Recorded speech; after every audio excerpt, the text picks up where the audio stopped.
বড় যাওয়া দরকার নেই, দেখা করতেছে আমার সঙ্গে, চা খেতে যাওয়ার অসুবিধা, কিন্তু আপনাদের কোনো সমস্যার জন্য আমার অধীনে 17 জন ডাইরেক্ট এমপ্লয় আছে, গভর্নমেন্ট এমপ্লয় আমার শাখাতে, তাদের সাথে ডিলিজ করার কোনো প্রয়োজন নাই।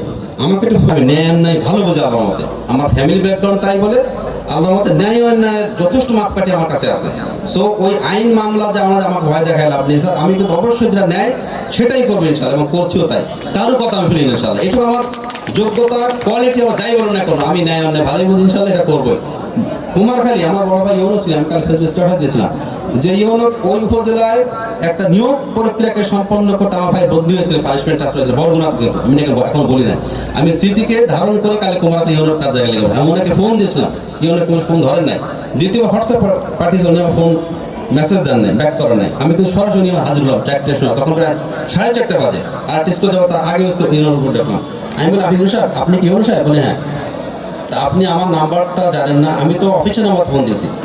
বলে আসলে আমার সেভ পাসওয়ার্ড না। তা আপনি আমার ফোন না ধরেন, তাহলে আপনি পাবলিকে কীভাবে উপকার করছেন? বোঝেন, ইউনো অফিসে থেকে ঝাড়ি দেওয়া 4 টিকার কথা ইউনোবে, আপনি আমার ফোন ধরছেন না, তাহলে আপনি পাবলিক ফোন কীভাবে সেবা দিচ্ছেন পাবলিক? আমি ঠিক জানি না।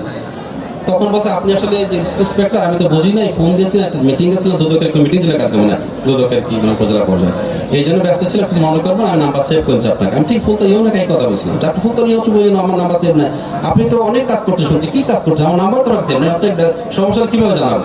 উনিও বলে যে কয়েকটি সমস্যা শুনলাম, আমি এখন থেকে অ্যালার্ট হয়ে যাচ্ছি, অ্যাকাউন্টসটা আমি হ্যান্ডেল করবো। এখন ওনার দায়ভার এত কমে যাচ্ছে ইউনো সাহেবের কাছে, নতুন সভাপতি আসতেছেন, যিনি সভাপতি হন আপনাদের মনোনীত প্রার্থী হবেন নাকি? জাস্ট আইসে মনোনয়নটা দেবে, দয়া করে এমন কাউকে সভাপতি মনোনয়ন দিতে যাবেন না যারা ওই বিচার সাইজ করে পরিবেশে করা লাগে, কারণ ওই যখন ওই সভাপতি অভিযোগ যাবে তখন সাসপেনশন ক্ষমতা বোর্ড রাখে।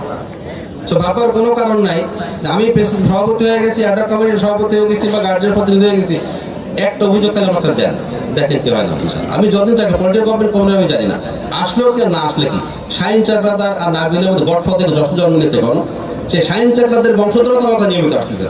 আমি মনে করেন যাই প্রোটেক্টেড সময়, যাই প্রোটেক্টেড হয়ে সবসময় যাই, আমার বোর্ডে আপনার বাসা আছে, বাসায় 27,000 ভাড়া কাটে, তো 27,000 টাকা যার সরকারি বাসা ভাড়া কাটে, আমি থাকি আর নাই থেকে বাসা ভাড়া কেটে নিচ্ছে, তাহলে আমার 7,000 টাকা তুলতে হবে না? এ তুলতে গেলে কী হবে? তাহলে খামের লাগবে, আমার খাম লাগে না, আমার যেটুকু সিটি অ্যালাউন্স পাই বোর্ড এইটি এনাফ, এরপর আমার 2-5,000 থাকে মাসে, তা আমার দরকার কি আমার খাম না। সো আমি ওই হুমাচল দেখে তো মনে হয় স্যার সুযোগ একটা আসছে, কী হয়েছে ওই সভাপতি সভা দেখলাম আমাদের নাম আসতেছে, আপনাদের নাম মানে লোক বলে আমার নামটা লিখে যাচ্ছে, আমার কিন্তু পাশ থেকে বলেছে স্যার উনি তো শাহিন চাকরাদের কাছের একজন মানুষ, আমার নাম লিখে রাখেন একটু, আমি লিখবো কেন? আপনি হেডমাস্টার বলেন নামটা পাঠাইতে 3 জনের নাম, তো এটাকে ডিসি কি দেবেন? ডিসি কেন দেবেন? ডিসি কেন দেবেন? আমার করে আপনি বলছে কোথাও ডিসি মনোনয়ন দেবেন, আজ বছর নামটা পাঠাবেন, তারপরে আমি কাকে দিলাম আমার ব্যাপার। তো বলে স্যার আসলে কি ওই অনেক রাজনীতি করছি তো চাপে ছিলাম 2-3 বছর, লোক তাদের এবার চাপে ছিল না, লোক সাইজ ছিল তারপরে চাপে ছিল, আমি বললাম কী চাপে ছিল আলাই যাবে, আর ঠিক আছে দেখা যাবে ইনশাল্লাহ। উনিকে নাম দিয়ে গেলেন, ওনার নাম প্রথমে কাটলাম আমি, এই নামটা কোনোভাবে আমার আইডিতে না আসলে ওটা আমি দেবই না কোনোভাবে, তাতে আমার চাকরি থাকবো না, আমি আবার আমার ডিপার্টমেন্ট ফিরে যাবো ইনশাল্লাহ। বিষয়টি আপনি কীভাবে নিচ্ছেন, আমার ইন্সপেক্টর কলেজ কীভাবে নিচ্ছেন, অস্বাভাবিক সাহসী একজন মানুষ, বক্তব্য শুনে টের পেয়েছেন, উনি কিন্তু এই দক্ষিণবঙ্গের আন্দোলনের বলা যায় প্রাণ কেন্দ্র উনি ছিলেন, শিববাই রাউন্ডটা উনি কন্ট্রোল করে নিয়ন্ত্রণ করেছে, কারণ মানুষের সাহসিকতা আমাদের ছিল। আমি বের কলেজ ছিলাম, বাট ছাত্রদের কীভাবে সহায়তা করে সেটা ভালোই আলে বলা ছাত্ররা বলা জানে কম বেশি, উনি সরাসরি সম্মুখ মুখের যোদ্ধা হলো, কিন্তু সম্মুখ সারির যোদ্ধা আমি ওনাকে বলবো। সো উনি কিন্তু বোর্ডকে আলামত নিয়ন্ত্রণ নিয়ে আসছেন, এবং সিবিএ নামক যে ভয়ঙ্কর যে গ্রুপটা ফুললি কন্ট্রোল এখন, যে সিবিএস সেক্রেটারি আধা ঘন্টা ফোন স্যার আপনাদের কথা হচ্ছে জরুরি, কেন আমার স্যার আপনি স্যার সমাধান হবে না, আপনি আইসি স্যার কখন আসবেন? আমি স্যার আমরা কালকে এসে অফিস করবো, স্যার আমাদের সমস্যা হচ্ছে বোর্ডে টাকা পাবাকে নিয়ে নেই, না আপনি কী করবেন টাকা নিয়ে মানে আপনাকে যায়নি, আমি জানি সমস্যার কথা আছে, আমি আপনি সেক্রেটারি হন যাই হন না কিন্তু খবরদার সরে আসেন কিন্তু এখান থেকে।